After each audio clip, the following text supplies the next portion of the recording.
Not yet.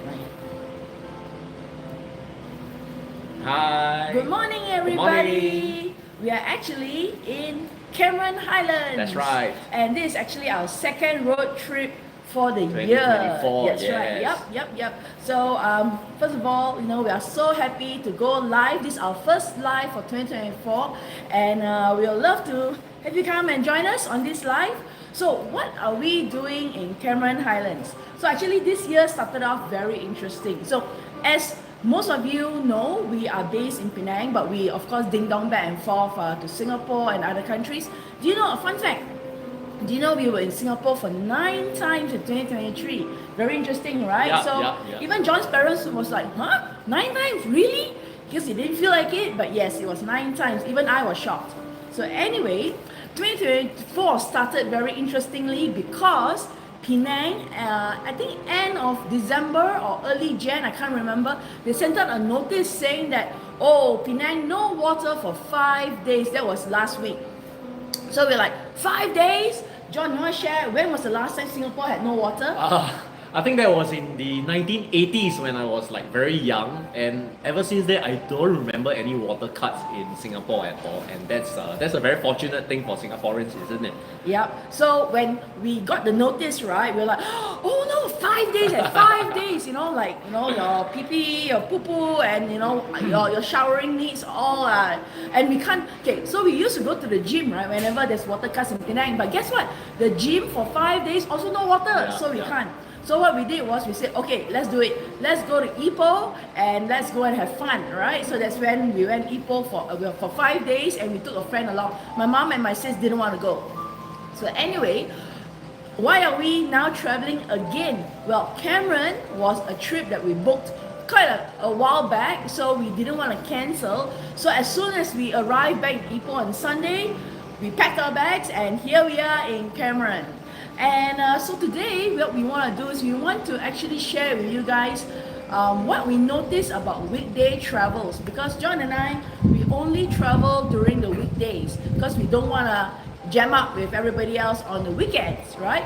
So what we noticed about weekday travels is actually very interesting, and when we were working in corporate the last time, we never had the luxury of traveling on a weekday. Road trips to Ipoh, or little short trips to, say, for example, Batam, or if you're Singapore, or even going on a 3-day 2-night trip to JB is unheard of on a weekday.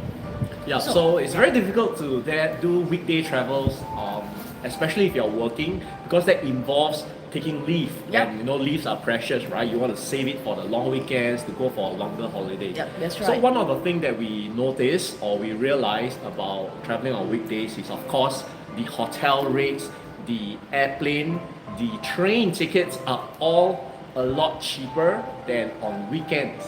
Yep. And of course, if you add like peak season traveling, like end of the year, versus non-peak, where you can choose, if you are retired like us, it's a lot cheaper as well, and there are fantastic deals all over. Yeah, so I want to share. So we just did a road trip, right? Like we drove from Penang to Cameron. It took us 3 hours 45 minutes, right? Because it's a very windy trip. Comment below if you have been to Cameron Highlands before. The last time I went to Cameron Highlands was 18 years ago, and I think John was, how long? I don't know when you're a little boy, maybe. Ago, I don't. yeah, And lots have changed in Cameron. It's still cool. Like the weather now is 16 degrees. Best. Yes. Because it's 32 degrees in Penang, right? And there's a lot of developments that's going on in Cameron. It's getting very exciting. Correct. So in Cameron, the last time I went, there was nothing much to do. Just stay in a hotel, just maybe go to a tea plantation, and that's about it. So we've been exploring Cameron for a while now. And what was I gonna say about? Oh yes. So the hotel that we stayed in is very interesting. It's actually a lavender theme hotel. So everything's purple. Well, not everything, but they as a welcome drink, they give you a lavender scented drink, very yummy. I personally don't like lavender so much, but this drink was especially yummy.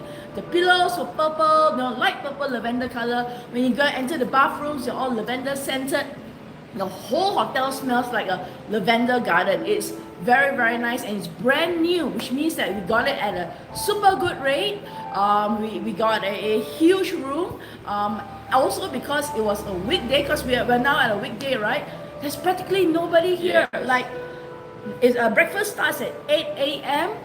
The hotel breakfast. There's nobody, like 0%. Car park, of course, is absolutely empty. So we are loving it. And we are treated like VIPs, because Yeah. they're so, during the weekdays it's so empty.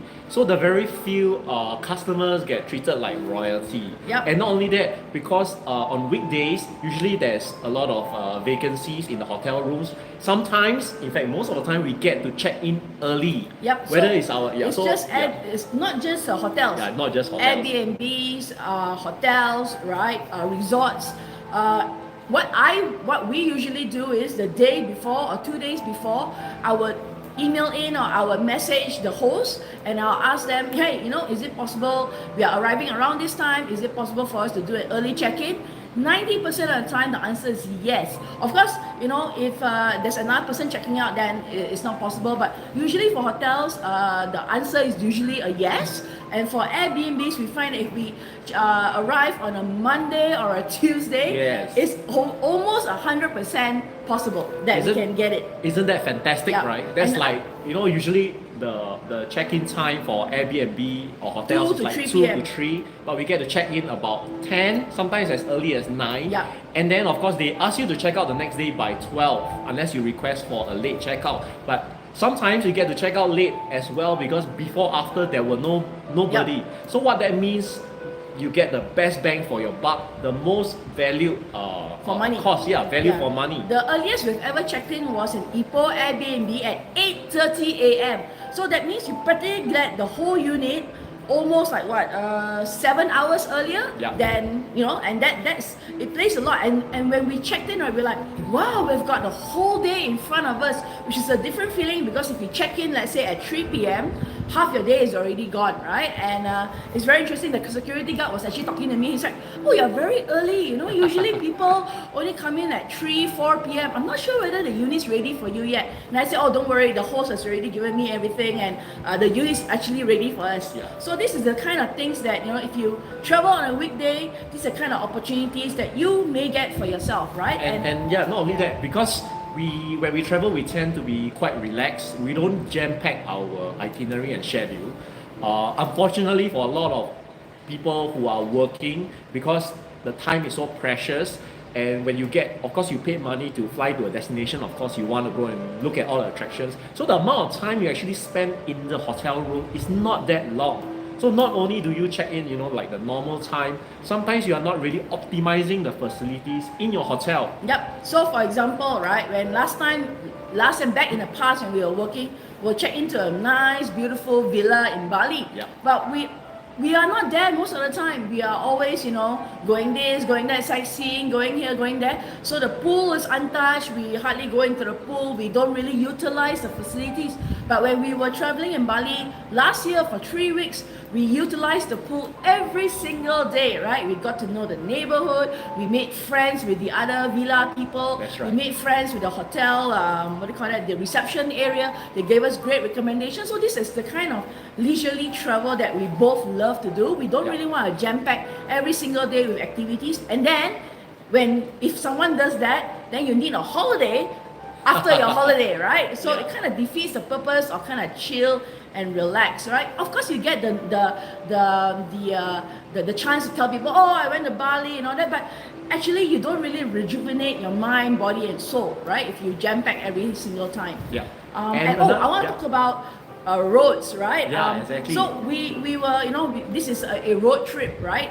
So what we notice is, of course, there's no hurry for us. We are not rushing to get to our destination. But what we notice is that people on the roads, the highway, so by the way, Malaysian highway, very nice to drive, right?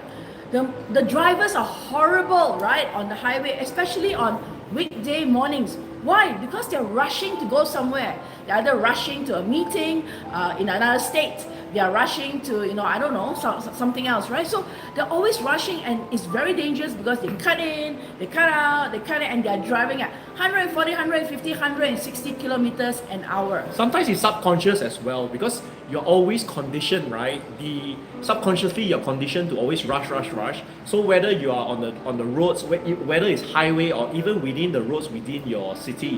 You're always rushing here to there because you're always telling yourself, we have no time, you know, you got to get from destination A to B as fast as possible. So actually, psychologically, it really impacts your mental well-being. Yeah, so not only is it dangerous in terms of you lose your life or you could kill someone else, but it's also the added pressure that you're doing for your body, right? Because say for example you're rushing to a meeting, right? With you want to close an important deal, so you're rushing out, you're rushing here, rushing there, you are like very kanchang, like wow, why the traffic light always red, right? So you are actually putting a lot of stress and burden on your body, and of course that doesn't leave you in a good state of mind. And then when you finally arrive at your meeting destination, let me ask you, will you be in a super happy good mood, or will you be in a dour bad mood? Obviously it is more likely the second one, right? So you're already starting the meeting on a wrong note, right? Whereas if if you plan well and you give yourself plenty of time, and you're not rushed, you're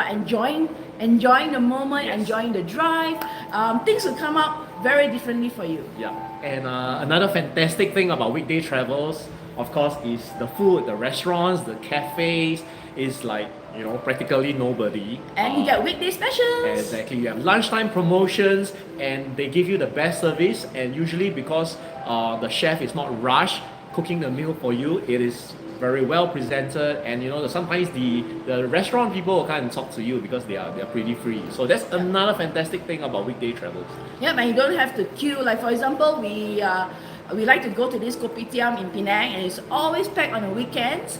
But what we do is we go on the weekdays. We literally can just stroll in and get a table immediately. Whereas on the weekend, the queue can be up to 45 minutes to 1 hour long because the food is really good, right? And of course, when you go on the weekend and you queue, so imagine you queue for 1 hour, then it's finally your turn, and then the waitress say, "Oh, sorry, your favorite dish is sold out," right? So how would you feel? Not only do you just waste your time, but you also, don't get to eat your favorite food. But for us, whenever we go on a weekday, it is almost guaranteed that all the dishes there will be available. That's right. And of course, ultimately, for us, because we have time freedom, right? So it's easy for us to go on trips without feeling the urgency, the rush, compared to, let's say you're traveling on a weekday, but you take leave. Right, you take leave from your work. The feeling is very different. The feeling of not being forced by the itinerary, not trying to optimize and maximize your time because you have limited time there.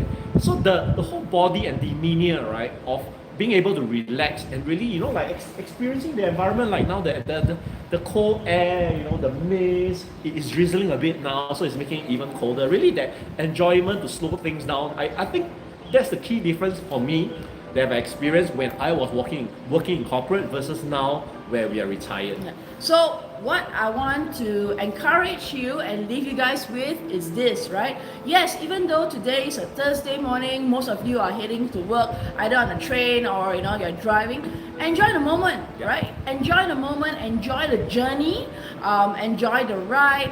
It could be, maybe you're having breakfast right now. Maybe you're having breakfast with your kids right now. Enjoy the moment, right? Your work will be there, right? Yes, you need to get to work on time. So get to work on time. But from the time you leave, your house till you get to work, enjoy the moment, enjoy the journey, enjoy the experience. If it's jammed, so what? There's nothing you can do anyway. You're not a traffic police that you can part the Red Sea, or you're not Moses, right? You're not God. So enjoy the journey, and then when you get to the destination, enjoy the present moment as well. And that's how you can have a life worth living, and every day is a beautiful day, right?